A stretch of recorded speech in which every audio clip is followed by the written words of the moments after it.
What is up, guys? My name is Scott and welcome to FudgeMuppet. Today I'm excited to bring you a follow-up to our previous 6 ridiculous weapons in Fallout 4 video. You guys couldn't get enough and many people begged for a part 2. Make a part 2 actually got the top comment, so today we're here to deliver exactly that. I'm also excited to announce that we have a brand new Fallout 4 build in the works and it's going to be sensational. But in this video we'll be going over 6 more of Fallout 4's most insanely ridiculous weapons. Who said the only way to kill in the wasteland was with your bog standard assault rifle and laser rifle? The Commonwealth is overflowing with unique and interesting weapons varying from the obscure and unorthodox to the downright ludicrous. So sit back and strap in because we're about to get things started. But before we do, just a heads up that any builds we mention in this video will be linked for your convenience just below in the description. And now, in no particular order, let's kick things off with our first ridiculous weapon, the Syringe Er. Where to start with this weapon? The Syringe Er is the deranged scientist's best friend. This weapon fires syringes filled with customizable poisons, so if you're a creative killer like our doctor build, this weapon is perfect for not only creeping out your foes, but also changing up your playstyle on the fly with a plethora of sadistic effects. There are 9 different syringes available to those savvy enough to craft or collect them,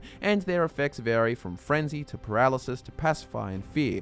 You can also cause gradual bleeding or venom damage or even reduce damage resistances. There are a ton of possibilities with the Syringe Er, and that's what makes it so damn cool. But our personal favorite serum is the bloatfly larva. Using bloatfly larva syringes has the unique opportunity to spawn a bloatfly from the corpse of your victim upon death. Watching the bloatfly erupt from your enemy's body is gratuitous, but oh so satisfying. In the Commonwealth, where robots are constantly trying to ruin your day by bombarding you with face-melting lasers, what better way to take care of them than by using the severed head of one of their most powerful models? Yep, that's right, one of Fallout 4's wackiest weapons is the Salvaged Assaultron head. You know those tall bipedal Assaultrons who attack you like Cyclops from the X-Men? Well, you can find the severed heads of one of these machines in Fort Hagen Hangar, and it's literally just the head.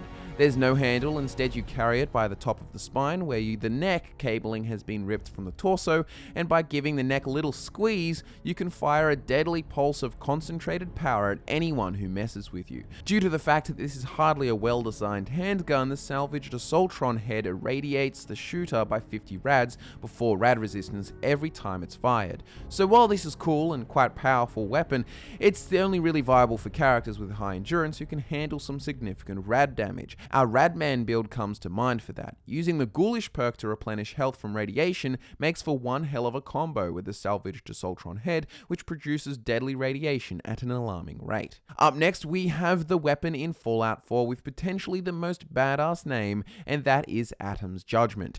Never fear though, because Atom's Judgement is more than just a cool name. It is also a ridiculously powerful and ridiculously ridiculous weapon. This unique super sledge found in the Far Harbor DLC and in place of the standard steel block found on the head of a super sledge, Atom's Judgement has 4 fusion cores. After being used for such an unusual means, slamming into enemies, the fusion cores now leak glowing green radioactive matter, adding 100 radiation damage to its 40 melee damage, making it a melee character's wet dream.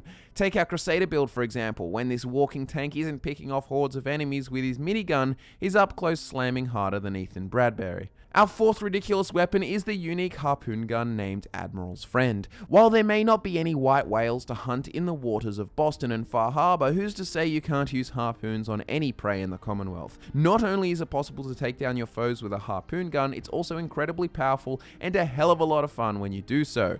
Much like the railway rifle, the harpoon gun can actually pin enemies to walls if fired correctly, making for some hysterical possibilities. The main drawback is that these giant beast-slaying harpoons take a while to reload, but with the Admiral's Friend's unique variant, one good shot is all it'll take to totally devastate just about anything. If the target is at full health, the Admiral's Friend does double damage, so if you've got your sea legs on, get yourself some fisherman's overalls and find yourself the deadliest catch. If you remember the rocket launcher from Fallout 3, you will know exactly what weapon we're going to talk about next. The post-war wastes of Fallout 4 are littered with junk, old rusted tools and various other miscellaneous seemingly useless items. Well, with the junk jet they'll be useless no more. The junk jet is a heavy weapon which allows you to put any junk items in as ammunition, and then they can be fired and even retrieved. Why spend your hard-earned caps on ammo when you can fire worthless junk, lodging a wrench between the eyes of a super mutant as he crosses his eyes in confusion? The gun does 40 damage, which isn't terrible by any means, and has a range similar to most pistols before the projectile slowly drops. If you're a total pro and you think you can use it long range, then you can even try lobbing junk, arcing it onto the heads of your rivals. Other than the variety of items you can put into it, keeping the gameplay fun and fresh, the other awesome thing about this gun is that there is no limit to the magazine capacity, allowing you to pretty much put as much junk as possible into the jet. Last but not least, we have a staple of the Fallout series. Half of the fun of this weapon is the process of obtaining it, scouring the wasteland for the crash site of an unknown alien race. In Fallout 4, the alien blaster can be found at an unmarked UFO crash site to the east-southeast of Oberlin Station. For a clue to the whereabouts and timing of this crash landing, you might see or hear the sound of an aircraft zooming overhead. After finding the crash site, an alien can be found in a cave nearby at the end of a trail of green goo. And if you take it down, you can loot the blaster pistol from its body. The gun does do a solid 50 damage, but the coolest thing about using this weapon is that it is so out of place and mysterious when compared to everything else in Fallout 4. There is zero explanation for the origins of the gun, and it looks like your typical sci-fi over-the-top blaster design seen in every cheesy futuristic TV show.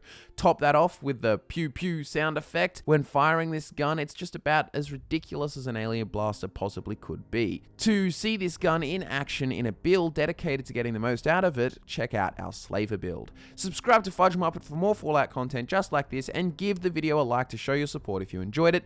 Don't forget that the links to all of the builds mentioned can be found in the description, along with social media account links. As always, thanks so much for watching, guys. I'm Scott, and I look forward to nerding out with you again very soon.